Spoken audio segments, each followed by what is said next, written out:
Evening, everyone. Amen.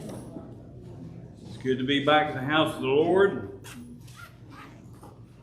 Enjoyed the picnic we had Sunday, and we had a lot of fun up there. And we was leaving. I couldn't get the grandkids to leave. They wanted to stay and play. And of course, I understand that's the way kids are. And we were leaving, and Harrison, he said, "Picnics are fun."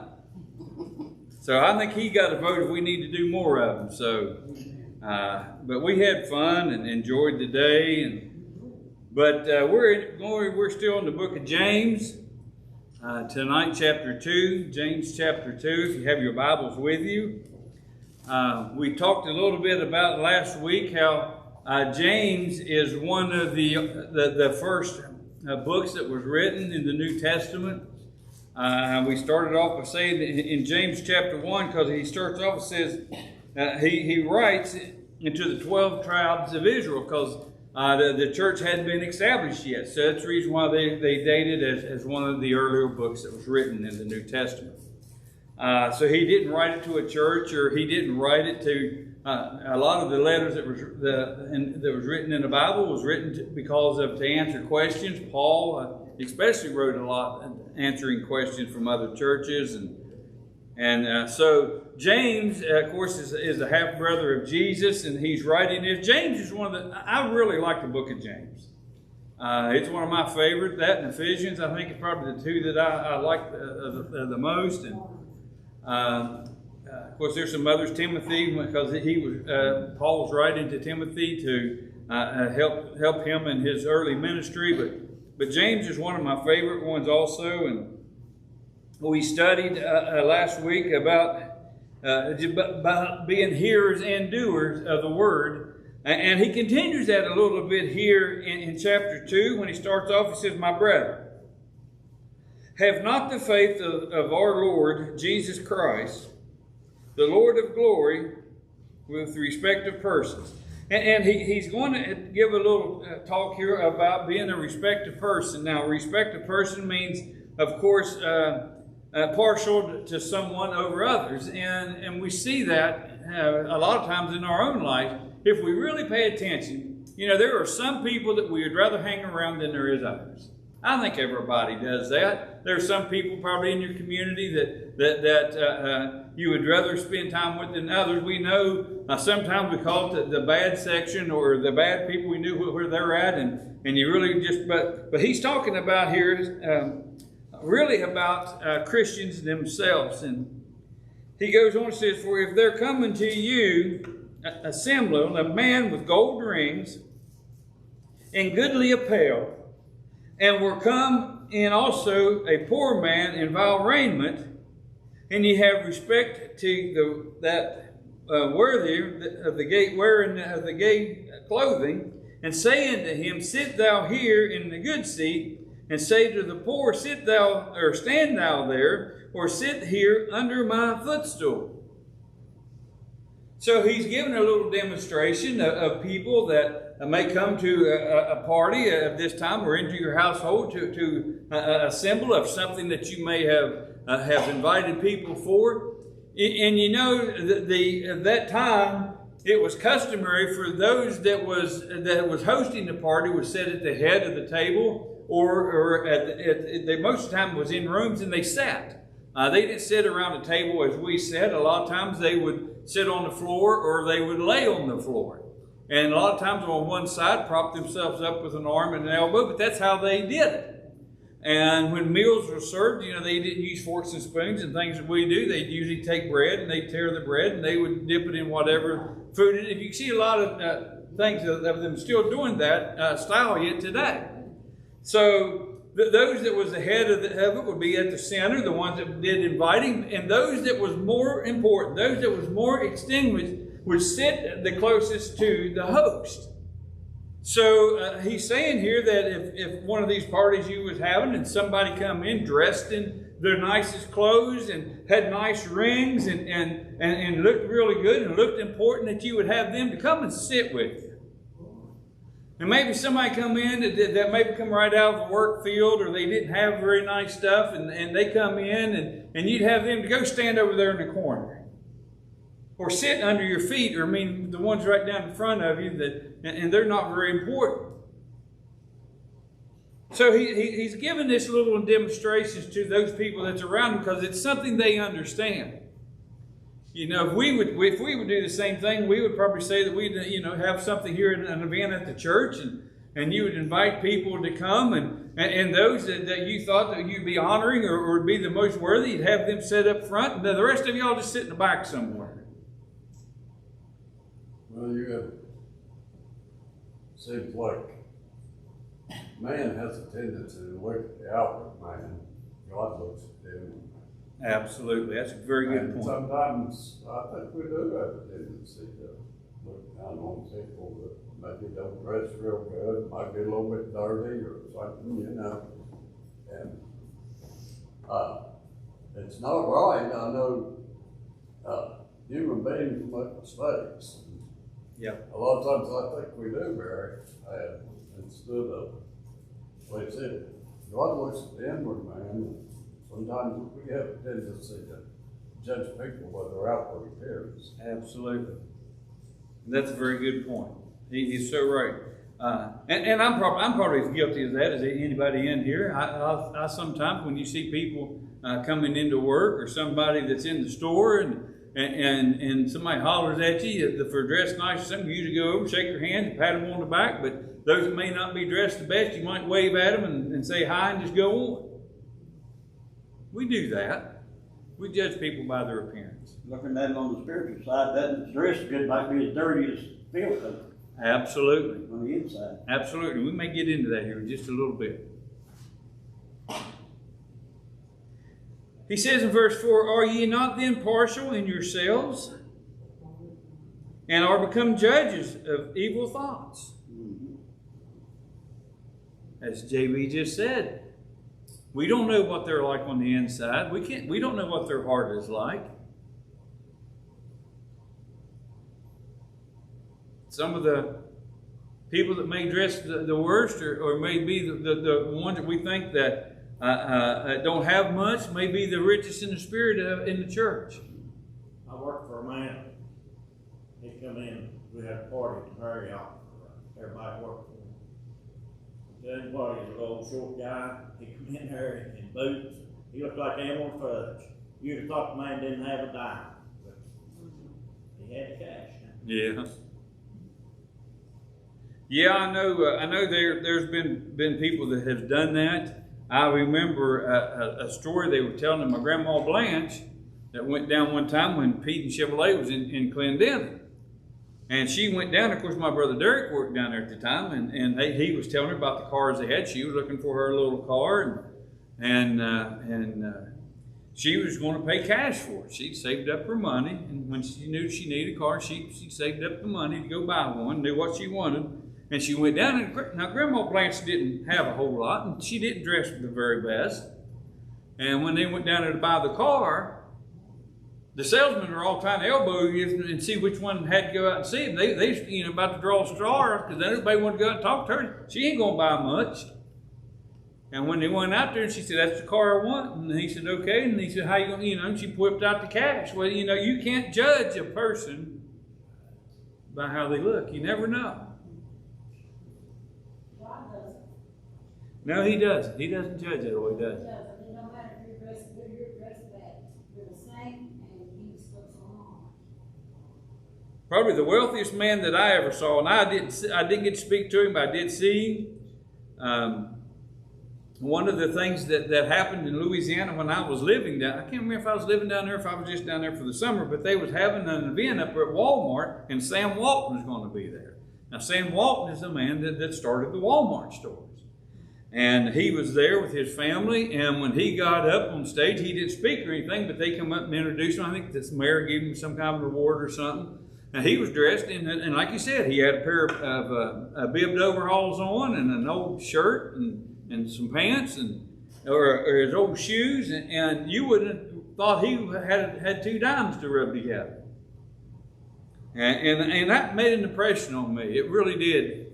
being pretty young, I just remembered that how he had all the money that he could possibly want and all the money his kids could want, but he still, and I heard a lot of stories of how he still drove the same old pickup truck that he had for years and never bought anything new because he didn't see any waste. As long as it worked, why get rid of something? So, and I think we are all bad about of judging people.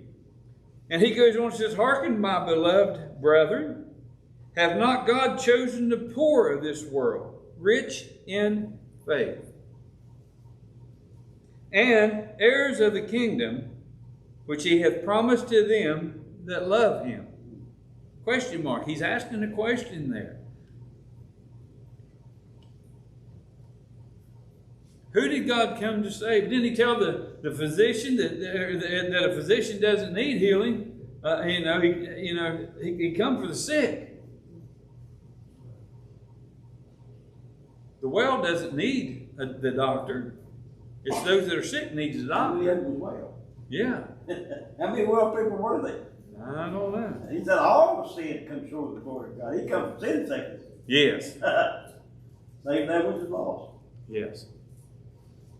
Well, most of the people he appeared with and stuff, Mary had dealt with was the poor people. I mean, I think about where he talked about, I don't know where it's at just exactly, but where he talked about the rich man who blew the eye of the camel. Mm-hmm.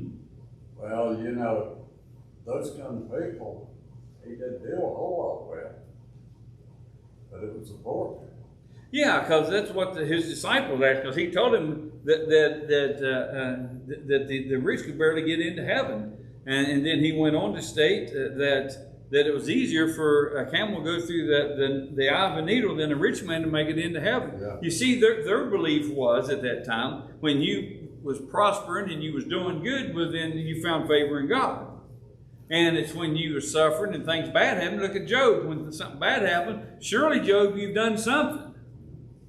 See, that was their belief. So they believed those that was well off and those that was doing good, they found favor in God. So surely they could get into heaven the easiest. See, that was what their belief was at that time, what they thought. But see, again, they're looking on the outside, not the inside. So he's saying here, didn't he come to seek those that needed him? But he says, but ye have despised the poor. Do not rich men oppress you and draw you before the judgment seats? Do not they blaspheme that worthy name by which you are called? I think about that a little bit right there, Barry, what you read there. You talk about the rich man. I don't know altogether if he's speaking of money or goods or what a rich man might have. But I've said many times in this church, since I've been here, I don't care how much money you got, how many houses you got, how many automobiles you might have, all your riches that any one person might have. When that last breath goes out of your body, it belongs to somebody else. He does. Yep. A lot of people put too much emphasis on riches and goods. But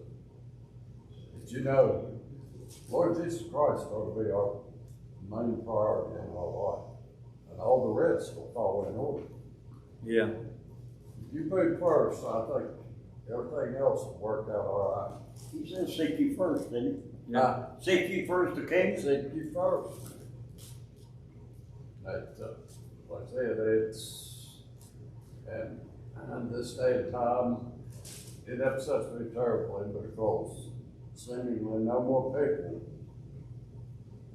in the world today have any concern for the Lord, where they're going to spend eternity. But one of these days, there's coming a day that they'll answer for the deeds that done this law. Yeah, I heard a message. It was yesterday or this morning. I think it was yesterday. I heard one, and pretty much about the same thing you said. And this guy was giving a demonstration of your earthly father. You know, you take people that are the better people. They were probably raised with a good mom and dad that taught you right from wrong, and you know. And then he was and asking this fella that was on stage with him. He said, when your mom and dad, he said, punished you, and didn't you have respect for them, and probably a little bit of fear in them that, you know, why you didn't do some of the things you did? You was afraid of what your mom and dad would do. He said, people has lost that fear and reverence for God.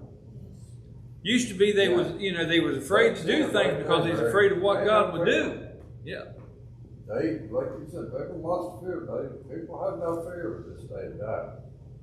You know, they only look at what tomorrow will bring, or today's will bring.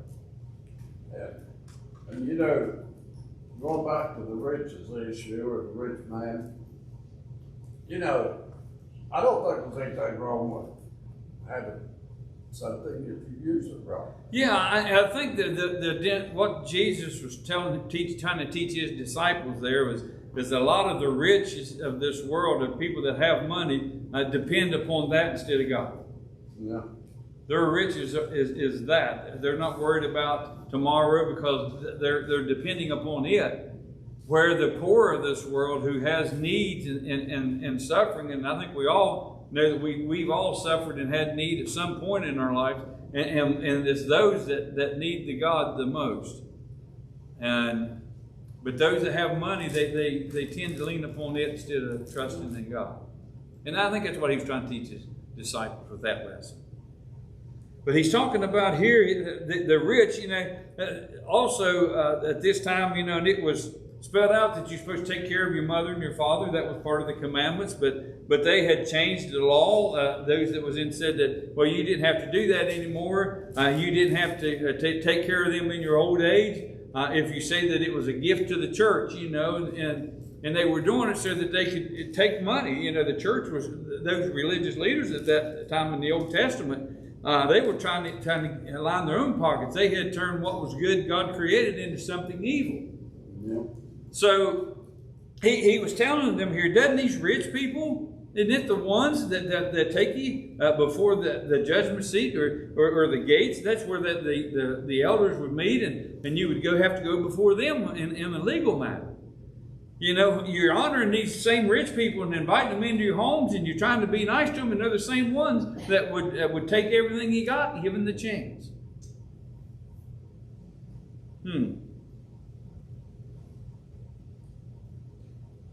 He says, if you fulfill the royal law according to the scripture, thou shalt love thy neighbor as thyself, you do well. But if ye have respect the person, you commit sin, and are convinced of the law as transgressors. How can you love your neighbor as yourself, but some of them you love and some you don't love? Some you have show more favoritism to than others. You know, Red, there's some people this day and time that you can't love. Yeah. I mean, that don't excuse you from trying. Don't mean you can't stop praying for them. Yeah. You know, and he tells us that to pray for our enemies. But there are people in this world, and we've I was talking to some of them here before church started about one in the family that but you know, you can't do anything. You can't be around them. You can't do anything because they're just evil. But that doesn't mean you can't pray for their soul. Right. The way I look at it is, and I try to think of it, is at one point I was like that. I was out into the world, and I was out in sin. I wasn't in God's favor. I may not have been mean or I may not have been bad, but I was still just as lost as they are. And somebody prayed for me. You know, I think one of the greatest things probably that I can do or you can do is to try to set an example before them. Yeah. Their life in such a way that people can see from your life and mine, but there is something better out there. Yeah, we did that recently, Patsy and I she wasn't there, and something was going on in our family, and we had some money that we felt belonged to somebody that they didn't think should have money, and it was their money. So we cashed a check and we gave it to them, and somebody in the family said, "How in the world could you do that? As mean as he is, or as bad as he's been to people." And I told them pretty flat out that, you know, he's going to have to answer for all those things that he does. I'm also going to have to answer for all the things that I do. Keeping something that don't belong to me is stealing. So even as bad as he is or things he's done, I have to give it to him because I'm going to have to answer for that. Yeah, well, that's for sure. Amen. But he's talking about here those that transgress the laws. He says, then he goes in and says, for whosoever shall keep the whole law and yet offend in one point is guilty of them all, isn't he, John? Yeah, very low. Guilty of them all, he says, for he that saith that do not commit adultery, say also do not kill. Now if thou commit no adultery, but yet thou kill, thou art become a transgressor of the law. So speak ye and do so, as they that shall be judged by the law of liberty. I think back to when we were in the earlier discussion, and I started to bring it out, but I didn't. We remember when Jesus was sitting in the house eating with the publicans, the tax collectors, and the prostitutes of the time, the sinners of the time. He was sitting and eating with Republicans and sinners. And the sinners at that time, the ones he was eating with, was the prostitutes. And those that came out and to him and to his disciples, it says, your master is sitting with them. Why is he sitting with them? And that's when Jesus told him that what I was trying to say, you know, those that sick don't need a doctor. He didn't come to take care of them because you're not going to change their mind anyway. He came to heal those that were sick and those that needed it. Sin sick. They were all sin sick, but those were a little worse off. Yeah. They needed help. So Jesus came, and he was no respected person. He would eat with the sinners and stuff, and with the publicans, and he even took one, Matthew, as one of his disciples. And a lot of times, I think I have to go back and maybe reread some of this, and I think that's the thing about reading the Bible. You say, well, I've already read it, but sometimes we need to reread it. Mm-hmm. To go back and look at the example that Jesus was before us. To see how sometimes we may think we're doing right, but we're still probably falling way short of what Jesus would have done. Verse 13, he says, for he shall have judgment without mercy, that have shown no mercy, and mercy rejoice against judgment. Now he goes into something here that I've heard, and we've talked here quite a bit about it at different times.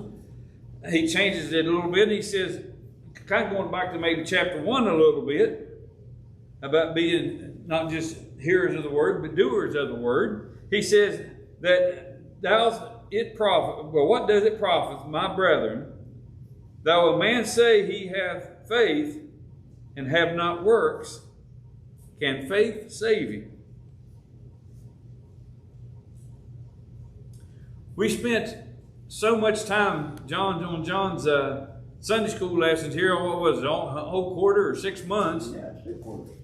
on faith, and it's something that's very important, or we wouldn't have studied, or we wouldn't see it in the Bible so much. But can faith alone save a person? That's what the question that he asked here. Can faith save him? Now, and look, you can't just take that little thing. Go back to the whole verse. What hath it profit, or what doth it profit, my brethren, that a man say he have faith and have not works? Now, we all know that, and he goes into it a little bit, that you're not saved by works, but that's what he's trying to tell them here. If a brother or sister be naked and destitute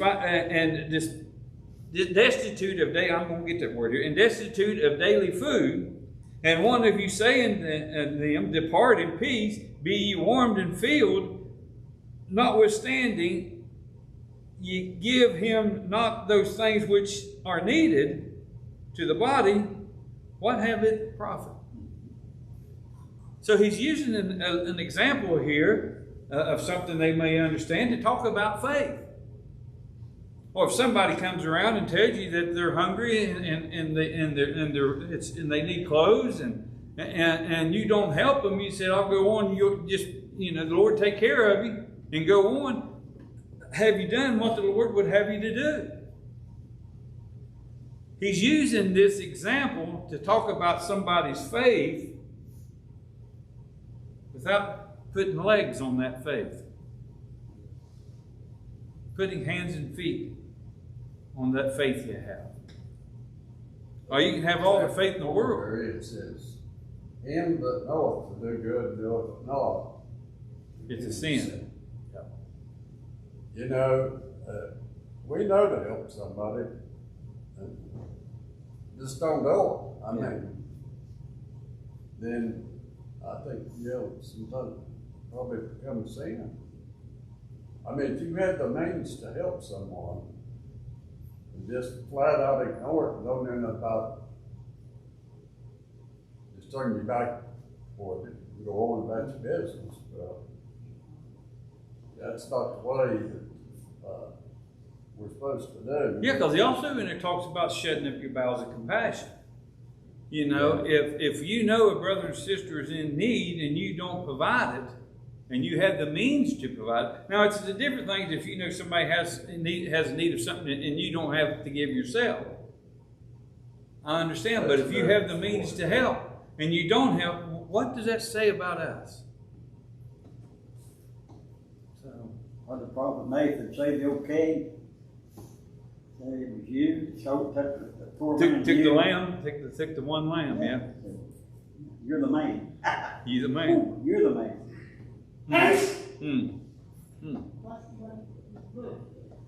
But he's using this example of someone who's in daily need of food and of clothing to talk about faith. I talk about that woman in the Bible, where she gave all she had. Yes, that's a good example. You give, like, if you have maybe just a little bit, and you give it all, then, to me,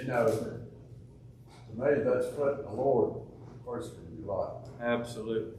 And I think that's what she done. I think she gave all she had. She was defending her faith in her area, I think, is the reason she done that. Yeah. That, faith is a big part of our Christian walk. Absolutely. We're saved by grace, but we live by faith. And as we go about day to day, I know we're all human, and humans make mistakes. I know I do, and I'm sure a lot of you probably say the same thing. But, if you put the Lord first in your life, that's the main thing. Right. Amen. That's right. Grace is the unmerited favor of God. Yes. You're saved by grace. Yeah. It's free. Yeah. You can't buy it no way. Through faith. You got to believe You first. got to believe, yep. But then after that, you'll get on that in a minute. Yep. Then it'll come in then. Yeah, it does.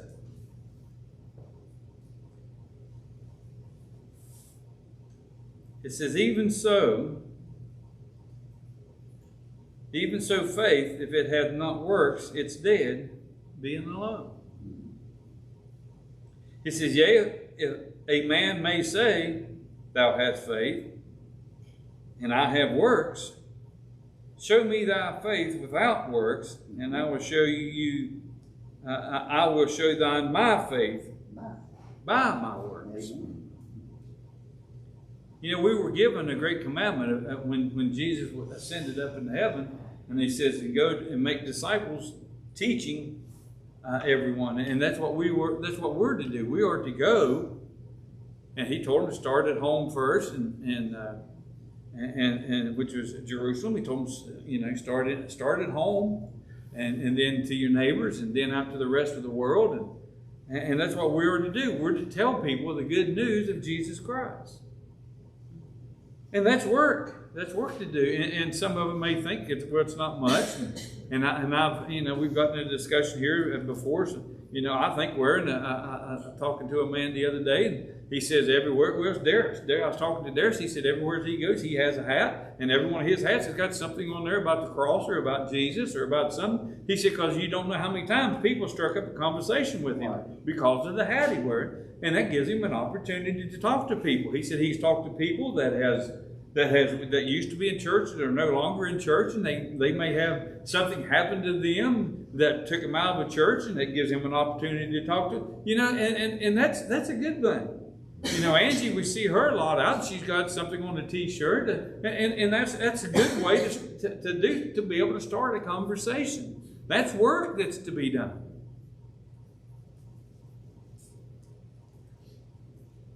I like that. He says, thou believest that there is one God, thou doest well. The devils also believe and tremble. Mm-hmm. And that's the thing that I always think about. Do you believe in God? Yeah, I believe in God. Folks, there's a lot of people in this world believes in God. Even the devils. No, and they believe. He was there, wasn't Oh, yeah. Yeah, you could go down the road to say they start going from house to house to house. Probably knock on the door and ask, hey, do you believe in God? The biggest majority of them will tell you, yeah. Yeah. But ask them the follow-up question. Ask them the follow-up question, do you believe in Jesus Christ? No. There's a difference in believing and accepting. Yeah, absolutely. That's, you know, that's, I don't know why, but like I said, it bothers me that, which I know it speaks about in the Bible, speaks about a great falling away in the end toward the end. Mm-hmm. And maybe we're living in that time period now. I don't know. Most people will tell you, yeah, we are. Yeah. Christian people will tell you that. Yeah, I believe so too. But the other people, they just going on like it's going to last forever. But one of these days, it's coming back. Well, it really bothers me. I sit and watched the news this evening before I come down here. I saw Sandra and Rick go down, so I said, well, I don't have to worry about being down this earth. I sit and watch it. To be honest with you, I don't get to watch a lot of the national news. I sit down and watch it, and then I usually fall asleep. But I didn't fall asleep when I watched it. You know, we have Russia coming in 100 miles off the mouth of Florida, down in Cuba, and we have people in New York City that's backing the Hezbollah and all this other stuff, and trying to death with the Jews and all this other stuff. Then you have the battles that's going over there in Ukraine where they're fighting Russia, and then you have all this other stuff. You've got some in northern Iraq and stuff. They're now bombing into Israel. All this stuff is going on. I don't see why people don't open up their eyes and look around that all of this is what's being told in the Bible.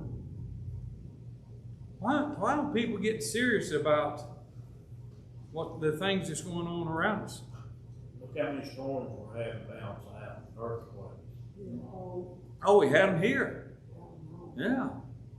Well, I'm like you, I sit down and watch that news. So. Down in the southern part of Florida, you think those people not depressed? 12 inches of rain in just a very few hours. Well, when we were in Louisiana, we had one storm every night. It seemed like there was a storm every night down there. One day we left Jerry's house. The street was flooded so much, I probably shouldn't have drove through it or tried to drive through it. My vehicle probably looked like one of those, trying to get off of the street that he lived on.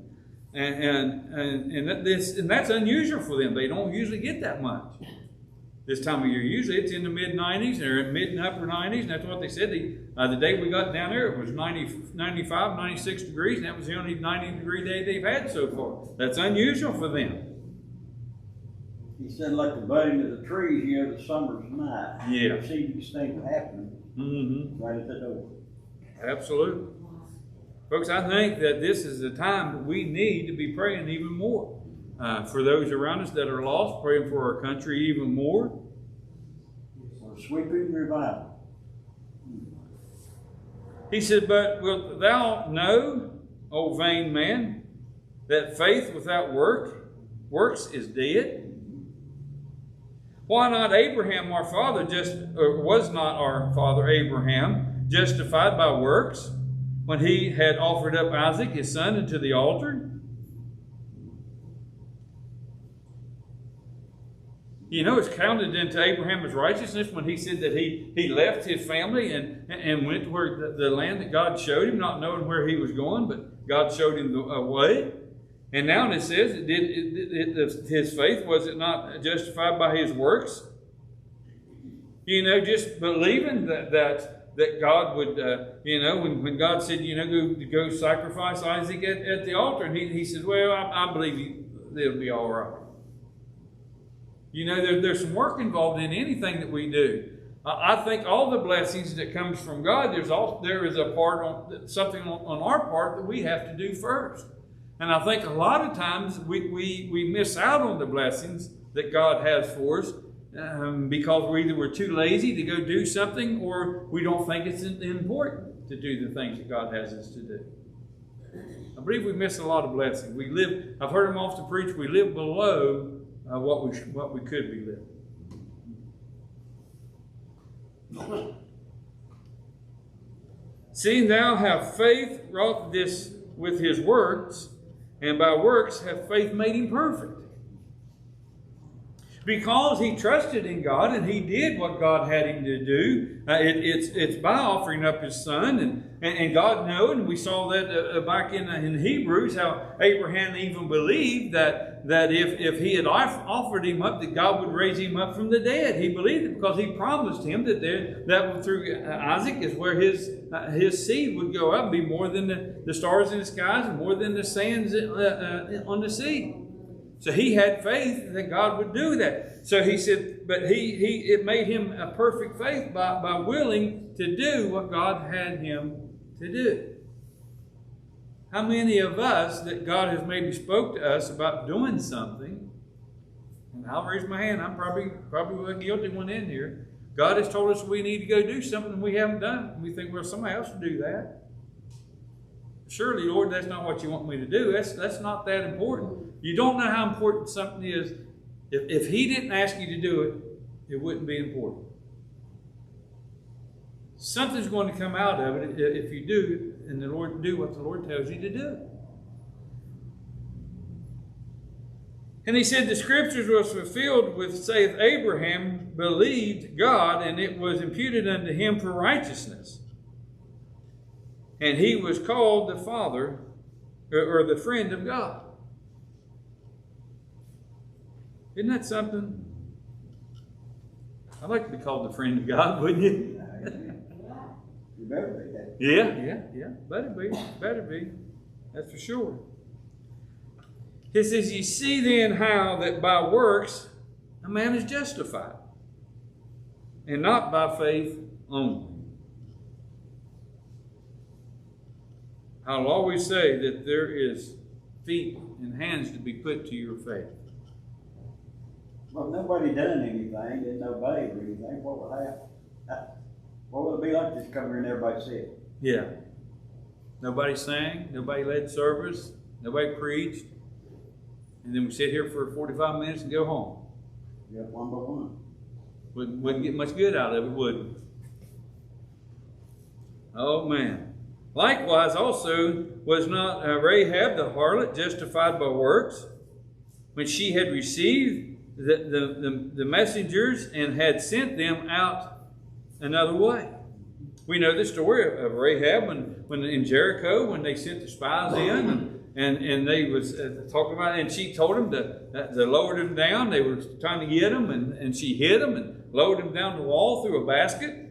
And she asked that when they took the city that they would spare her and her family, and they did. Those that was in her house. She had faith and belief that they would do what they promised. Wasn't that something? For as the body without spirit is dead, so faith without work is dead also. I think he gets us all over something today. I think he does too. We all may think, well, what has God given me to do? I can't preach. Well, no, we're all not called to be preachers. I can't teach. We're all not called to be teachers. I can't sing. Not everyone's been called to sing. You can smile. You can smile, yeah. You can be a witness for him. You can wear a nice hat and t-shirt that praises him. Sometimes a good listener. Larry posts stuff on Facebook about him every day, thanking him for things. I mean, that's what God may lay on his heart to do. Somebody has to clean the buildings, and somebody has to sit in the pew and listen. They're all an important job. I like to tell, and I've used the examples a lot of times at other churches. And you guys, I've told you this before. I've used Nathaniel quite a bit in my messages when I went to other churches, talking about jobs that God gives you to do. When somebody in here usually stands and testifies and they start crying, he'll go get a hanky and bring it to them, a tissue. God told him to do that. That's an important job. And I said, if he can do it, he's got something for all of us. All right, I hope you got something else. Anything else before we close out?